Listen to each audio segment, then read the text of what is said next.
Hello, everyone. Welcome back. We are here at round four. I feel like we're in a boxing ring. No, I'm just kidding. Yeah. Um, Welcome back, A'HaRa. My name is Alisha Braché from Cosmic Gateway. This is Frequency Jump episode 4. So we're going to dive a little bit deeper down the rabbit hole of some different topics that are relevant. Of course, we've covered so much so far, and there's still a ways to go with sharing personal experiences, themes that are coming up very ripe within the collective field, and perhaps talking about some of the things that people don't want to discuss or look at, or maybe not even have an awareness of, and to bring some of those things into light. So I'm so I'm so grateful to have you here to share and talk about some of these things.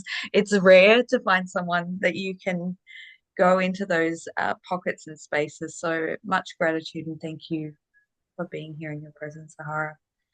So Yeah, it's been amazing. So thank you too. I mean, I think there was divine intervention for sure that we were put together, especially this timing, because we started this series bang on the Pluto alignment with Aquarius. And yeah, it is very rare to find this. So I think it was definitely orchestrated. I think there was some cosmic strings being pulled. So here we are. Yep. So we covered, and obviously, ultimately, we're trying to cover all the interwoven topics and threads that people may be going through, experiencing, or coming into the experience of in this kind of time frame period as we go through this frequency jump bandwidth, and the twists and turns that may arise in it. And ultimately, we are stepping into the vibration of the golden age. But what does that? It feels messy to actualize and stabilize because there are still a lot of unthreading that's happening in people's internal worlds and processes, as I've experienced over the last week or so. Um, and of course, that is then going to be reflected on the collective field. And you and I are quite passionate about a particular topic that we'll dive into shortly. And I feel like when we look at these things that need to come out of the darkness into the light to be witnessed, held, healed, exposed, transmuted, that lays a very fertile ground to then start to really create without the repetitious pattern that has been ingrained in this many cycles. So I've said many times, and I just want to preface this because this has been a dialogue that's been running in my head now for about 3 weeks, and I haven't said it out loud, but it's the golden age is closer than you think, is what keeps coming to me. I don't dive deeper into that. In terms of like time frames and da da da. I think we're actually witnessing and anchoring at that as we speak, or we have been for a while, but it's becoming a lot more accessible now to many people if they choose to. But I know that in terms of accessing such a high frequency, it does come with layers of potential hidden wounds, traumas, traumatic experiences, things that are perhaps not uncovered until you hit that point. Would you agree with that? Understatement. Um, I feel like, first of all, like to frame the term golden age, because, like, what does that even mean? It just means working with the golden frequency that is beyond duality. That's how I sort of frame it, because a golden age can look like anything, but we know that it looks like unity instead of separation. Hence, it's beyond duality. That's a tall order in itself, given where humans are at and have been for a very long time, which is basically in a warring mentality. Mm. Way back from when I believe that humans were androgynous, or I call them unity gender, and we were split into man and woman. And so that in itself was a war. Like, it created a fight because it required an interception and a split. And so we've been in this split consciousness for so long, way back. to the point where we were actually in different bodies. You know, we created completely differently, we looked different, and we were, you know, unisex, if you like. Mm. Um, Hence, we would create by frequency. We would create other beings, children, whatever, by frequency, not through intercourse. And so I believe that it's a reawakening and an opening for those who remember that time to step into another pathway. And in that, we're creating our own construct. You know, we are creators of this construct, even though it's a bit of a hellish nightmare. Um, when you really get into it, uh, you know, but we're creating a new pathway out of that. And I think that's so important right now, to be focusing our energies on what, when I say a new construct, I mean a new reality. What's the new reality we want to live in? How does it function? It's a complete quantum shift in terms of how we live day to day. Like I said, even at the physical level of what the bodies are going to evolve into. And that's why so many children right now are being born into it through what I call rainbow consciousness. And so they're rainbow children and they don't identify with gender. They're like, what is that? And so, of course, then the system hijacks that consciousness and goes, well, you still have to choose. So they go, oh, I'll choose a different gender, thinking that that's their salvation and that will fix things, but it doesn't, because it's still binary. It's still in duality of this or that.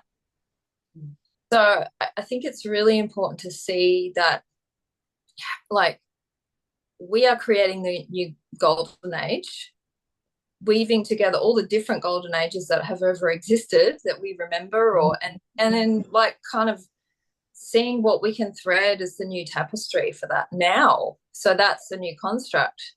But it's so much more than what it appears to people or what people think, I reckon, based on sort of out there, because it has to put us in a power position of being the creators of a new reality, not just creators of our reality. Like, I'm just keeping myself in a high vibration and that's enough, you know, like, no, this is like construct. Imagine you're constructing an entirely new civilization. How would you construct it? How does it function? What does it look like? How are the children reared? You know, what are how the villages operate, or whatever it looks like, you know? What's the new game? That's a long answer, sorry. I love the way you spoke about we're weaving threads of all the different aspects of various golden ages, because I would agree with that.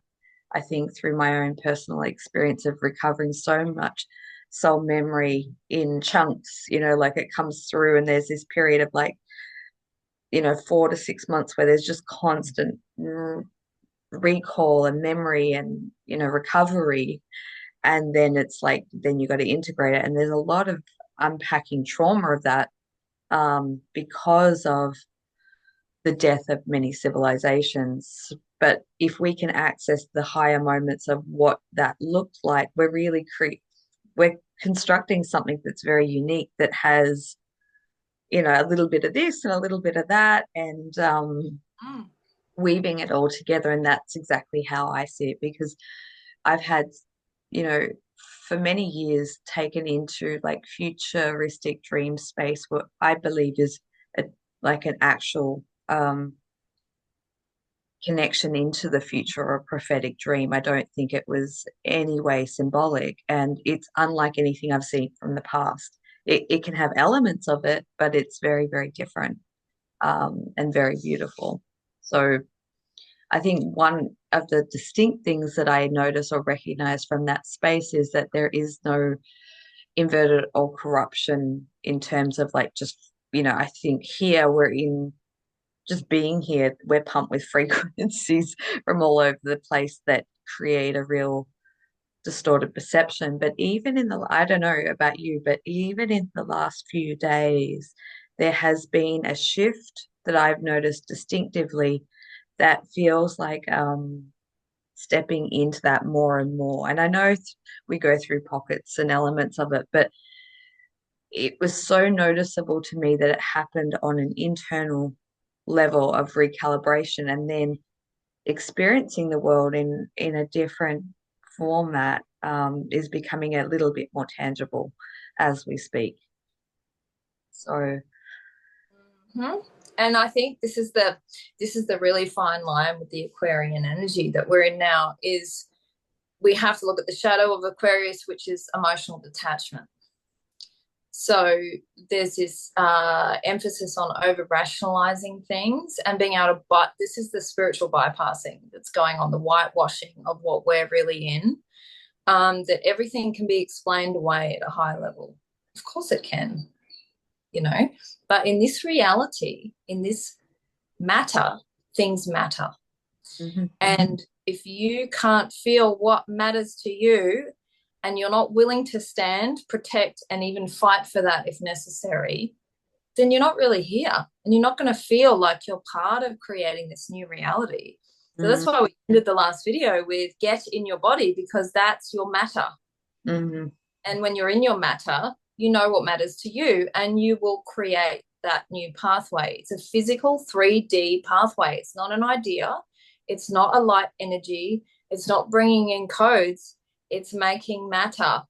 You have to Great. take the codes into matter, which means, like I said, constructing how a society might operate as an alternative to smart cities and AI and surveillance and all the stuff they're planning, right? So, yeah, I think that's really key is to go, what matters to you? And of course, why? Because it's about the path you've walked and what emerges out of you from that. Yeah, very much so. Very much so. So, one of the biggest things that I feel needs to be cleared before we can really anchor anew, because we've talked a lot about these new children coming in, and I know more of this is coming to light. More people are having light conception experiences. I get a little overwhelmed with like awe because speaking about this like 8 years ago was such a out there topic, but now not that it's anyway mainstream, but at least it is in my circles, if you will. It's much more Sure widely is. spoken about or accepted. But I feel the one thing that I've said, especially starting in 2020, when there was like a lot more understanding of trafficking, Mm, um, the absolute atrocities that have been done to children and still being done to children on this planet that goes off world, is these children don't desire to be born into a world where that is still existing. Or maybe mm, not even, I mean, like that's really ambitious, but still being hidden from plain sight. yes. Mm. Maybe they will, come into a world where that is being recovered or healed, but not while it's deep pushed underground and not being truly recognized for the depth of what is actually occurring. Now, so many wonderful speakers talk about SRA, and, child trafficking, but to the depth and level that of what is actually occurring that has this off-world element to it. I have been privy to many, many private conversations that this is happening in our backyards. This is not just something that's happening over in that country or this country or, like, and that was shocking to me to uncover that and have people come to me sharing about the intensive, invasive procedures that have been done to them as little children up until certain ages. And I think that is what matters.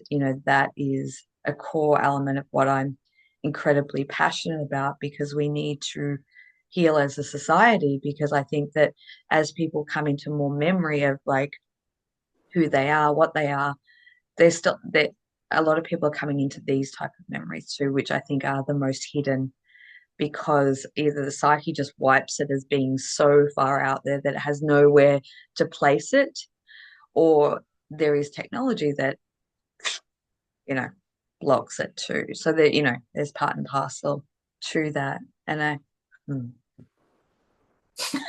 sorry, you were going to say something. So. No, no, no. I was just thinking how this is a whole separate series is to excavate this topic.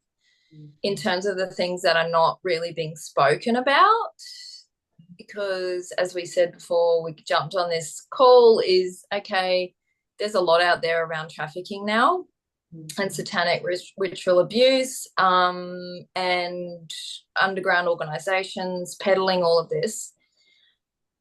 But what's not being said about that? Like it's so mainstream almost, or sensationalized now, that people are going to miss the point, and that's what they're trying to do.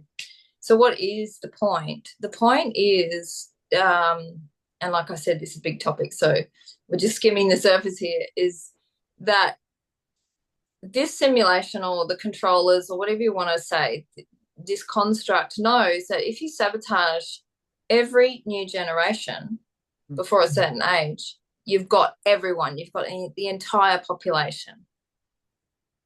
And you can tell yourself whatever you like about your own ascension, or your own evolution, or your own light, or origins, or whatever. But while there are children under your feet being tortured, sabotaged, prostituted, whatever, no one on this plane is free. Not one single person. So that's my view. I know that sounds like a strong view, but I really do feel that if people don't understand how much children are being targeted and why they get targeted, all you have to do is disable their power at an early age, and that person, that child, as they grow into an adult, will never be able to rise into their full power. And even if they unlock certain things, you know, through years of therapy or healing or whatever their pathway is, while that's happening, the next generation is being undermined and intercepted and screwed. And it's all happening without our knowledge, without our awareness. So this goes way beyond what people know as sex trafficking. This is like through the military, through childcare centres, through just everyday people when they drop off their kids and they're out of sight, schools, like the safest places you can imagine for children. Certain children especially are targeted and taken. And that's, you know, that's been my story. I know, and you have your story with that as well. But I think that's really key, that people need to know that while this is happening, nothing's ever going to change here. We can tell ourselves anything, but it's not. Well, until the children are completely 100% safe. And no one can say that right now, because so much is happening beyond our view, and it is underground. And yes, there are tunnels, and yes, there are all sorts of laboratory experiments. This isn't just about sex and pedophilia, which is what's being peddled in the media. This is about the deliberate sabotaging of especially high frequency children and starseeds that come here. And like you say, why would the new starseeds want to come while this is still going on? Because they're just going to get intercepted as well, and the cycle continues. Yeah. One image that has been shown to me repeatedly is that just incarnating, coming into this reality, that there's a specific portion of light that beings have, higher frequency beings have. And so as they're coming in, they're detected. It's almost like there's an alarm bell that goes off, because we're talking about, yeah.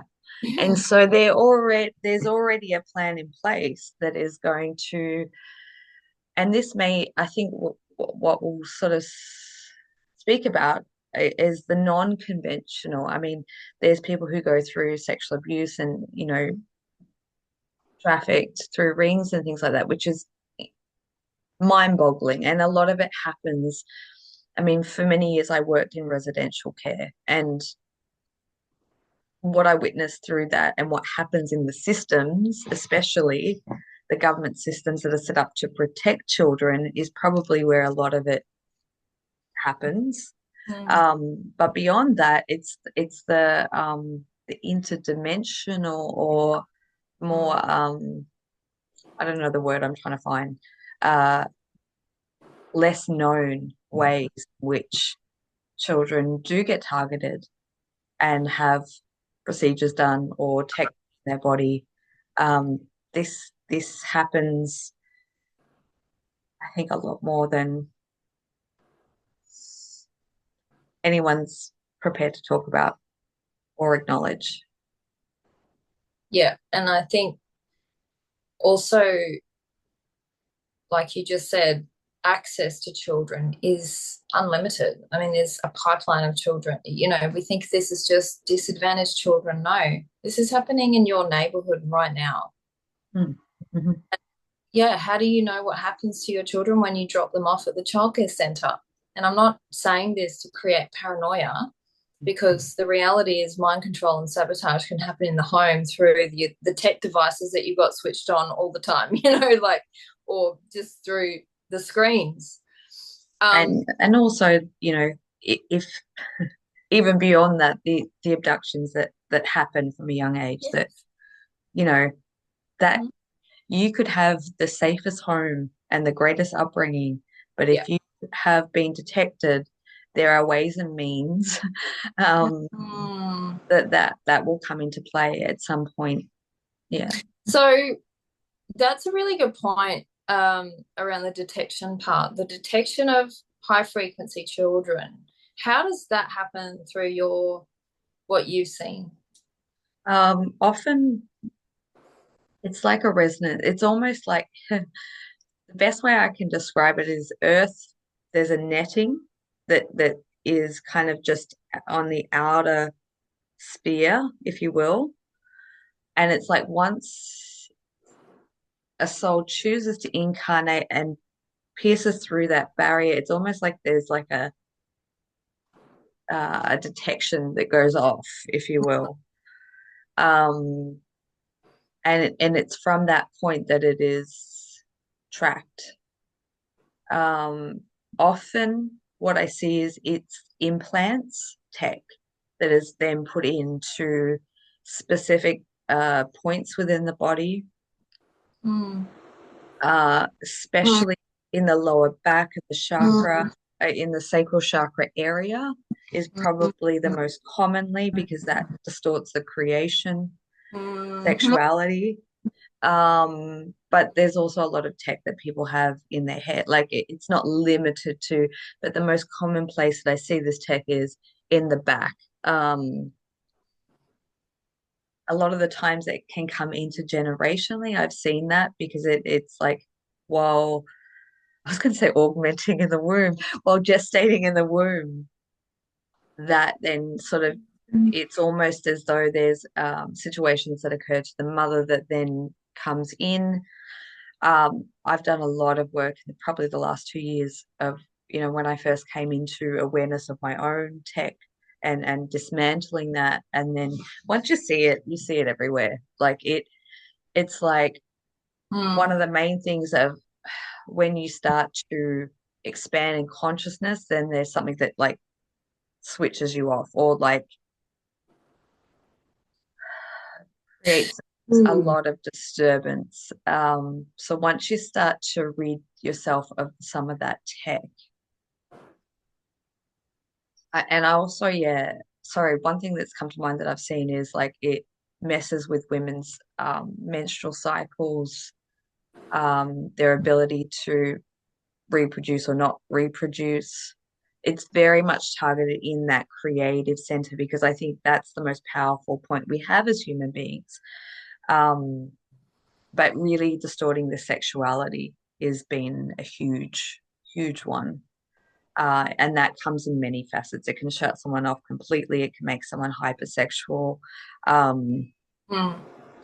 but also, I've seen how this happens through sexual abuse too, is that it creates a tear in the field that then allows entities to then work. And these are beings. Like this is not just like a entity attachment that you go into some dense place and they see a light ooh, and they attach to you. This is like inside that is very a lot harder to Mhm. extract. Mhm. Yeah. Well, I agree completely with everything you've just said. I've seen the same. Mm. Um, but there's something you said around, when people increase their consciousness, because that's actually a really good one to ask. What does that even mean? When someone expands their consciousness, the way I see it anyway, because I've seen people do this, you can expand the consciousness of your heart, but if your third eye is shut off, you're not going to see anymore. Mm. But yes, your heart develops, more intelligence, more magnetism, more sensitivity, all of these things. That's amazing. But if it's not connected to the sight, Mm. you're not Mhm. getting the whole picture, and vice versa. Mhm. People who are amazing seers and their heart's closed off. Yeah. Yeah. And then, and equally again, like you said, the sacral. The sacral has to be connected to the heart. Otherwise, we're literally in a split and Mhm. we're functioning in duality, in separation. We'll never, ever ascend beyond that. So it does come down to the body. Expanding consciousness is great, but how are you doing that? Where are you at really with those three centers? And this is where the implants come in, what we've seen inside people. Because the sight has to come on at some point. I know so many body workers, healers, amazing therapists who are working on bodies and trying to heal bodies. And I'm like looking at them going, there's an implant in that person's knee. You're never going to fix their knee. There's a bit of chunk of metal in the way. But they're not, this hasn't switched on yet. Yeah. So they may have amazing abilities and skills in other areas, but until we see beyond this dimension of what we've been shown or the training we've had or whatever it is, where are we really at? And are we really healing people in the way that they need to be liberated now? So yeah, I've seen the same chunks and chunks and endless implants. I mean, I don't know how, I think I've removed, definitely hundreds of implants from myself in the last 5 years. Mm. And a lot of those times I've been in a lot of pain. Mm. Yeah. And as soon as the implant comes out, like it's instant pain relief. That is so telling. So how many people are on this healing like cycle and going to therapists and all these health services and everything. And literally it could be as simple as just pull that implant out. If more people could see, because they want to see, because this is the thing, once you see implants, right, you go, oh shit, that's linked to that being and that got put there in this timeline, and then it like just opens up this entire realm of other truths that you got to be prepared for. Mm-hmm. Mm-hmm. It's interesting you bring that up because, yeah, you do have to have the sight to see. There's a couple of things that I see. Some people really come into their awakening or, want to activate the third eye. Like that's their primary, they just want to see. Mm. But are you prepared to see? And a lot of people that don't do the trauma work, they can open that up, but it's still through a distorted, murky lens because the channel is not clear. And there's a lot of filters of own distortion that then gets projected out, which can be sometimes a lot more harmful. Believe me, I started working in psychic development from the age of 17 years old. So I've seen the plethora of um, projection. Let's just say that. Um, so it really is about to, be able to be as clear channel as possible. The other thing I want to address is a lot of people talk about, the chakras being part of the sim, like the false matrix that they get. Yes, I do agree with that. But to have a functioning body in this 3D reality, the chakra system is a part of that until you evolve out of it. I believe that as we go through more and more activation, whatever expansion, the whole energy body is meant to collapse into one unified field. But if you're going in just to rip out chakras and collapse, and it's a process, you can't rush it. You don't want to be collapsing and going into one unified field if you've got all these implants and tech and distortion buried in some that was there to operate for a function, for a purpose through this experience. There are, and I don't know, I woke up thinking about that.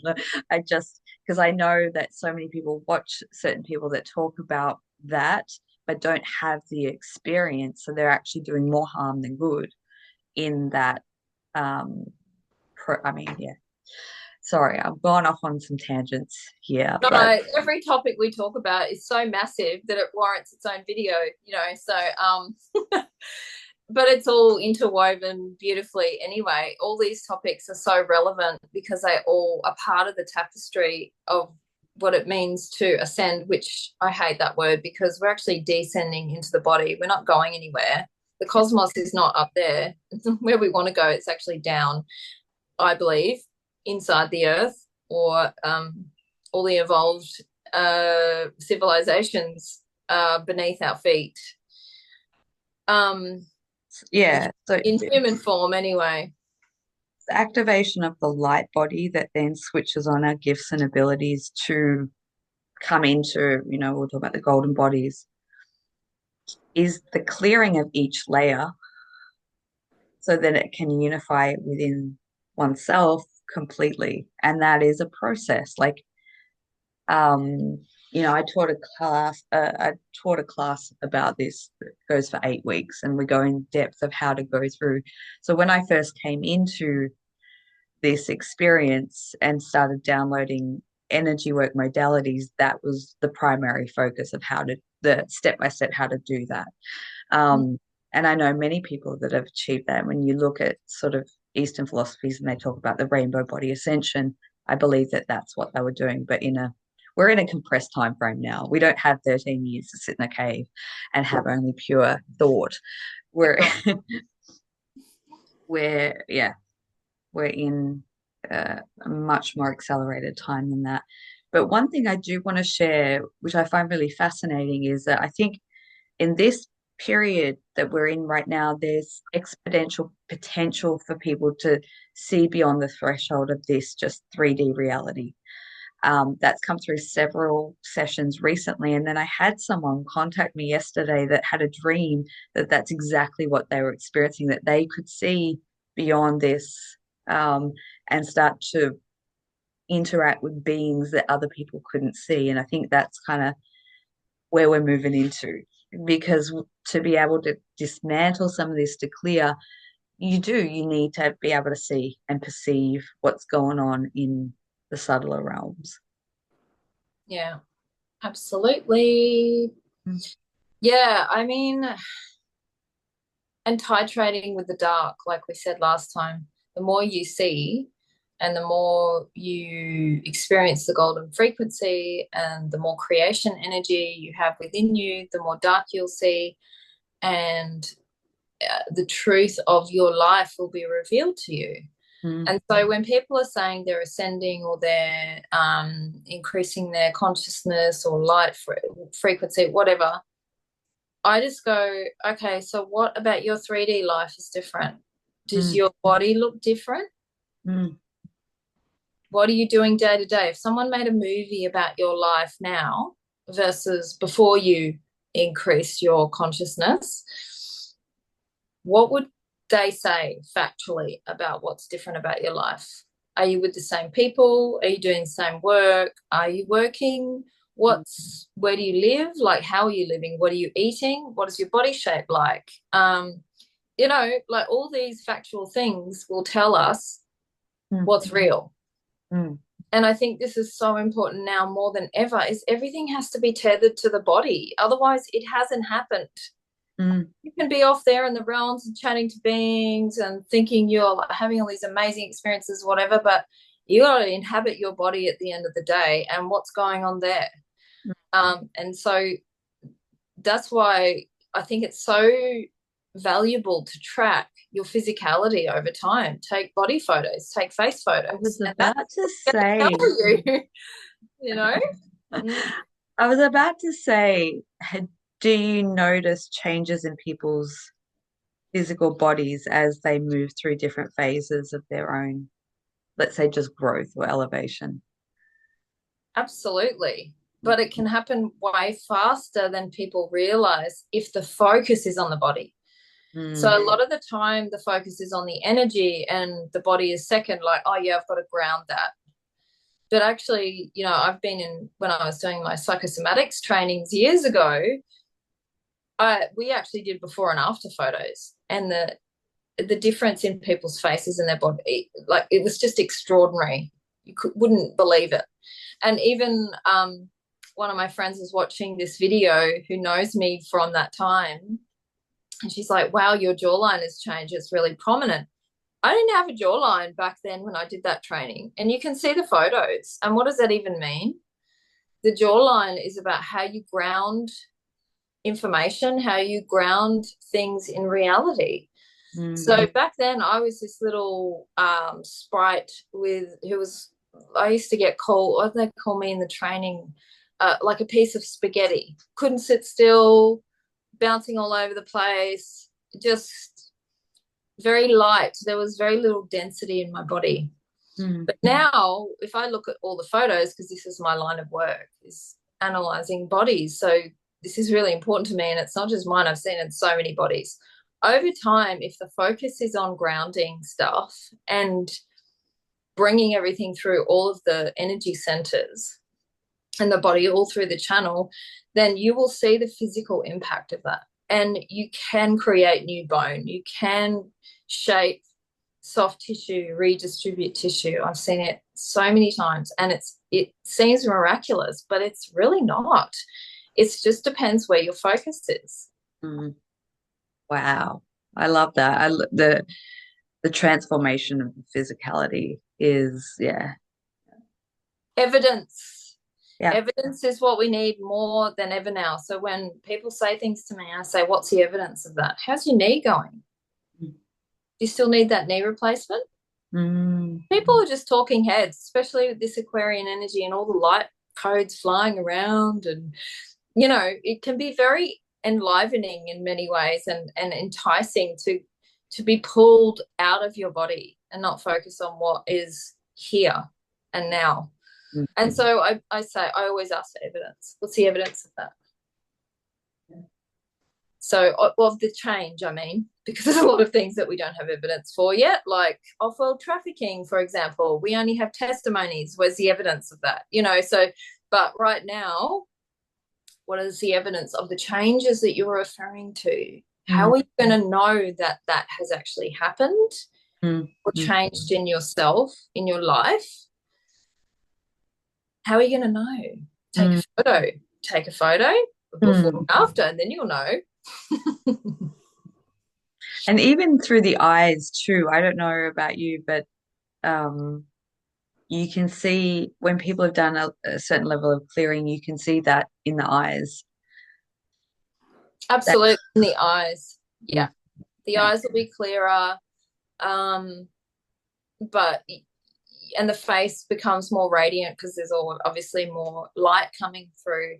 But then, yeah, the real grounded changes come through the bone structure and the tissue formation, and also the quality of the tissue. So some people are going to have, flesh that has very little consciousness in it, and it can be fat.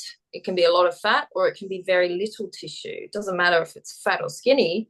It's what is the consciousness and the quality of that tissue.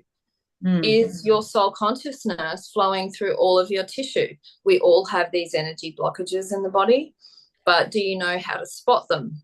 Yeah. Of course, the obvious way is through physical ailments and pain, but if you don't have that, can you still see where the energy needs to open up and flow more in different parts of your body? A lot of that is posture too. So yeah, that all of that stuff is so important now, I feel, to keep people in the matter. What matters. I love that. So there's a couple of directions that we could go at this point. Is there anything that's really jumping out to you?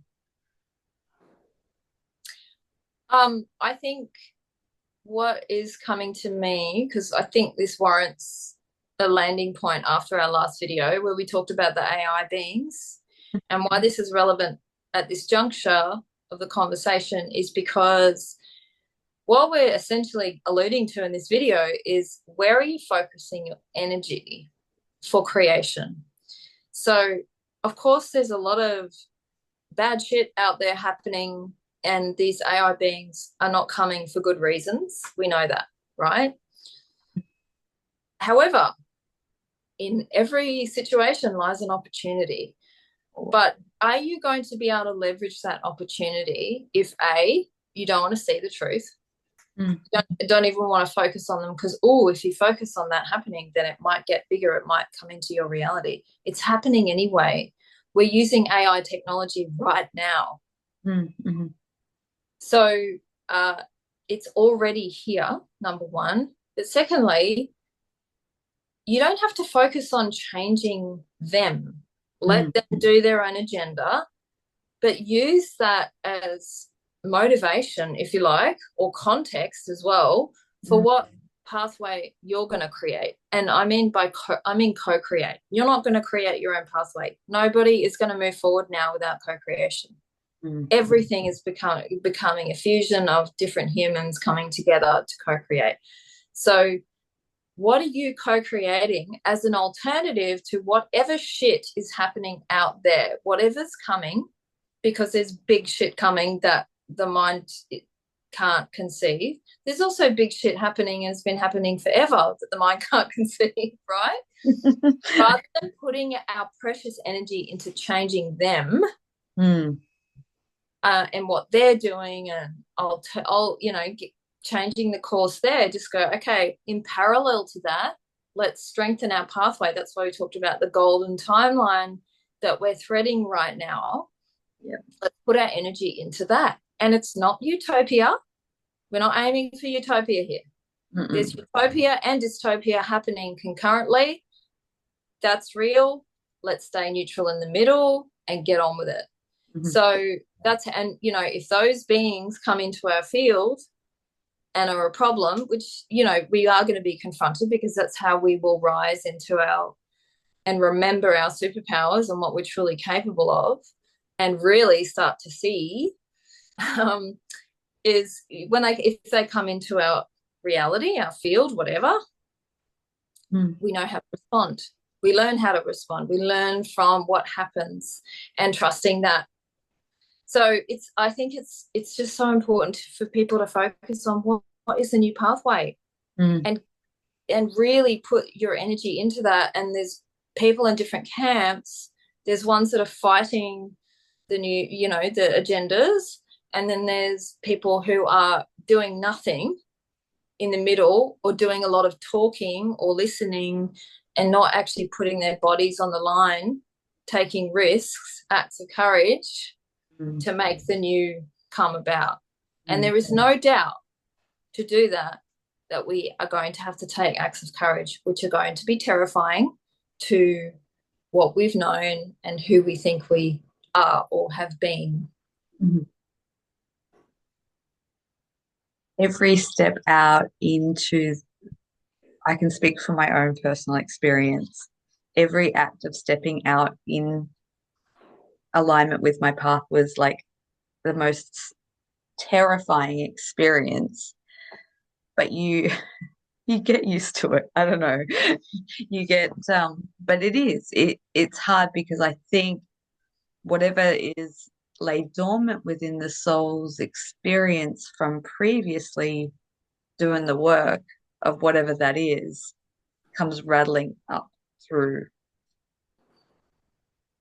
or or the counterbalance of the tech. There's different, but I feel like that process is so important, because it refines our frequency to a level of purity that it didn't have prior. And I always say that when you're creating something, it is an extension of your own frequency. So if you're a clear channel, and whatever you're creating is going to be filled with those light codes, that essence, that energy, that if you're not in a clear space, then you're just replicating, and it's funny what came across my path yesterday, and I was like, oh wow, because I love to work with creative people. That's sort of my jam. and helping them sort of actualize, what it is that they, their biggest desire to create. So, artists, musicians, Mm. creators of all types. Um, and I know that them actualizing that brings a frequency into the world that can be shared, that can be worked with. Anyway, I came across there's now AI apps that can run your own voice and create music. And I was like, Mm. so, like those that have wanted to pursue a career in music, I just need an app now and I can just run and but no, there's no depth to frequency in that. And I think because we're moving into an age of frequency, you can feel that. Is it Yeah. are you listening to something that is like vibrating through your body and like you've got like chills and ripples going through you, or you just listen to something going, oh, oh. And I think that in the co-creational space of whatever is being put forth to create has to have that ripple, has to have that power and potency. And that's in essence how we change the world. One way, anyway. Yeah, yeah, yeah. I'm so glad you brought this up because some of the feedback I got on the last video, I think it was, oh, I loved it when you talked about fire. Can you talk more about firing up? Awesome. And you just touched on it. Creativity and courage. The two go together, and that's the expression of fire. Mm, And so what fuels courage is co-rage. You got to work with what makes you angry or what fires you up and brings you passion. It's that grinding of love and hate. These are the intense emotions that people are resistant to feeling because we've all gone to sleep, we've all gone cold. This is what AI is going to push people into. Just go more cold and more asleep, and everything will be easier and more convenient. That's what they will sell us. mm, The mm, antidote to all of this: fire up, get creative, take courageous risks, and you'll be fine mm, because you're then expressing the physical 3D manifestation of your soul spark or your original mm, energy mm, from that other higher place. It's got to come into the 3D. So that's why the physicality of the body is everything. And live performing and creative expression is going to take off because people are going to crave something that is not AI generated. Videos, images, art, music now online, people are just like, well, we don't know what's real anymore. The only way you're going to know what's real is if you see the person standing in front of you and they're singing to you. mm, mm. For sure. Yeah, for sure. Oh,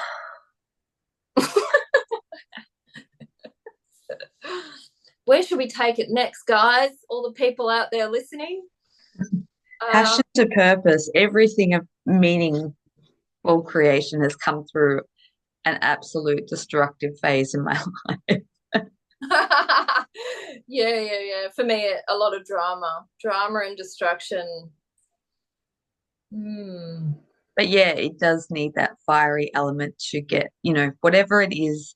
And that's where I think it would be nice to see a switch or a change up where there are so many. I think one of the first stages of awakening is getting really super angry at all the shitty things that have been kept in hiding. But it would be nice to see the shift of utilizing that anger and rage to create something of benefit. And I think like that's always been my thing of like, okay, well, okay, that's not right, but what's the remedy? What Yeah. is, Yes. you know, Yes. Yeah. Yeah. and I think it's good because I do believe that we are stepping into an age now where that is much more welcomed. Where I think for me, and probably a lot of people resonate with this, is like I feel like I've always been a bit ahead of my time. Like, 2010, I was getting really angry about the blood diamond trade in Africa and how I wanted to take down, go to Africa and just take it all down. And it's like, well, can't do that. Mm. What can I do? And that was like, well, create something different, create different, Oh, you know. Yeah. That was sort of the beginning of one of the first businesses that, was like creating or acquiring jewelry that had an energetic purpose and value and symbolism that was created from small communities, Mm. and then infuse that around the world. And I think we're moving into a time now where those concepts can be much more understood, because this thing that keeps coming through is we're in the age of frequency and vibration. And the dark is being seen more. Yeah, for sure. So one thing that I find that people struggle with when they get really angry about what's happening in the world, a lot of energy goes into things like trafficking, for example, or pedophilia. And I'm like, if and I go, if you say that to people, what you just brought up is, well, what's the remedy? What are you going to create from that energy of rage? Um, that falls on deaf ears when it's not personal enough. And Mm, that's what I always end up saying to people. I'm like, how is this happening in your home, mm, in your family, in your community, the people that you love? No one else. Forget about the whole world for a moment. mm, What is super personal to the bone for you is what you're here to change and create. And that's why I get so fired up about the children, because that's what was done to me. It has to be personal. It cannot be that removed, something happening on the other side of the world that you have no connection to, or, of course, there's injustices everywhere. But mm, if everyone just addressed what was so personal to them, that's where the greatest amount of power is. So even if it's in the reconstruction of your family, your own family's belief system, you change that. If everyone did that, we'd live in a different place. mm. So it's like people are afraid to make it personal because it's so fucking confronting to look at your family members, to look at your partner, to look at your kids, even to look at your closest friends, your longest friends. We brought this up last time as well. It's like, who's the being behind the body? Mm.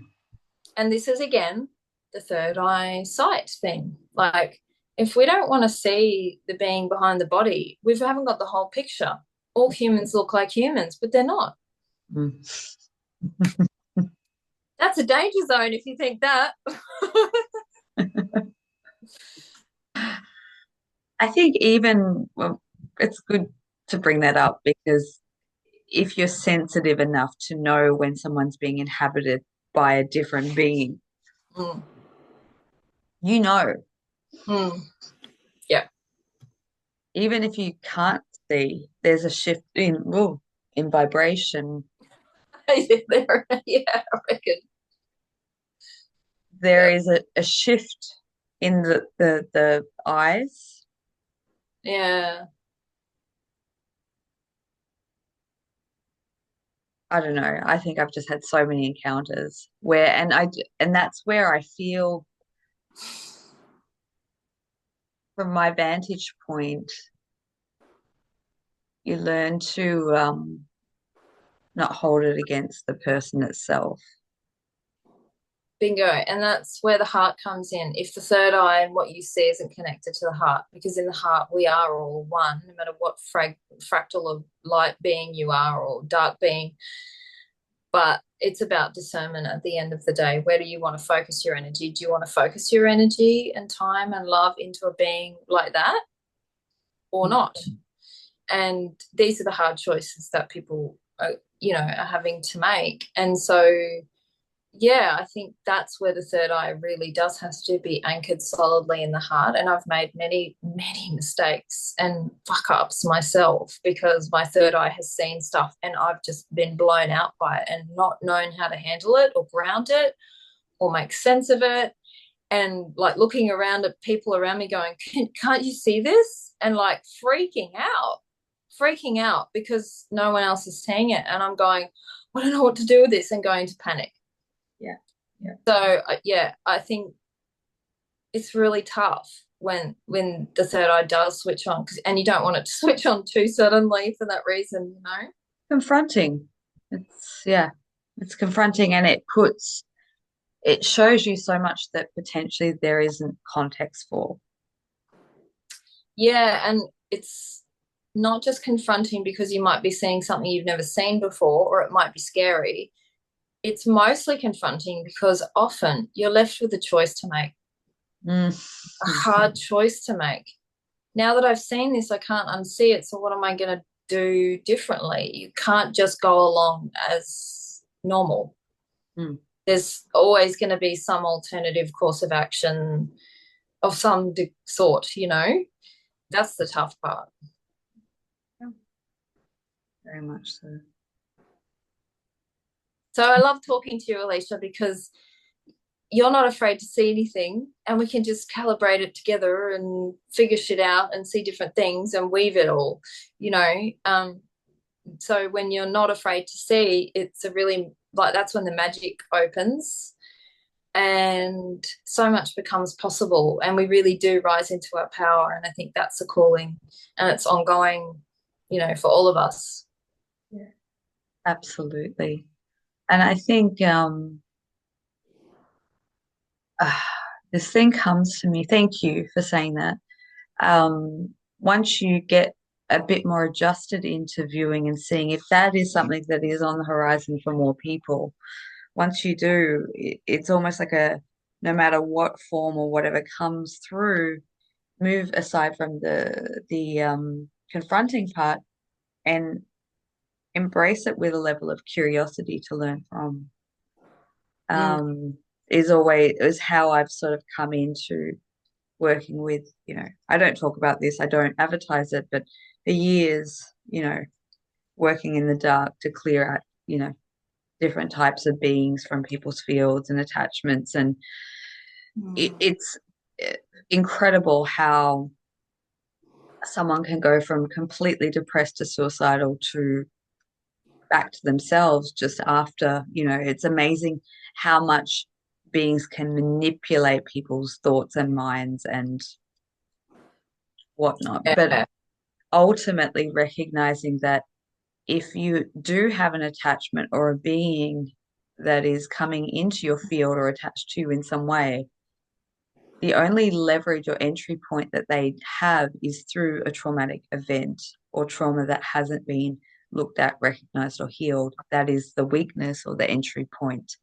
So you can also like go through many clearings, but if you're not prepared to recognize whatever it is that's allowing that to come into your experience, you're just going to keep cycling through. Mm. Pull one out, another one will come in of equal capacity. So it's really about getting down to the core of like, so I got into this process. There's a process that I teach the practitioner in the practitioner training, but it's like really like sitting with that being and asking a series of questions like an interrogation so that you can deal with um the core wounding, I guess, the core reason for the experience and the being of it. Yeah. So yeah, Mm. here we are going into now we've once again, I think we've just like touched on so many different topics and not really delved into it, but we will be continuing this series. We've still got some more content to move through. So thank you so much, A'HaRa, for being here and being so open about your own personal experience. I know we just dived into it just a tiny bit, but perhaps if you feel open to sharing more about that, I think that that could really enrich people's understanding of your perspective and where you come from, and open up a conversation that needs to be had so that other people, I think, as we move through this jump, the potential of people really coming in to recognize or remember who they are comes with all the unseen childhood experiences that perhaps have been hidden. So quite topical. So thank you so much. Thank you, everyone who's joining and following the ride. We'd love to hear your feedback or comments or anything that you wish to share that we can potentially bring in or weave into the conversation as well. in the Mm. comment section. So thank you. And until the next episode, get Yeah. in the body, keep clearing, work with your co-creation and what you want to do. In Yeah. essence, in a nutshell. Thanks, everyone. Thank you. Thanks, Bye. Alicia. Bye.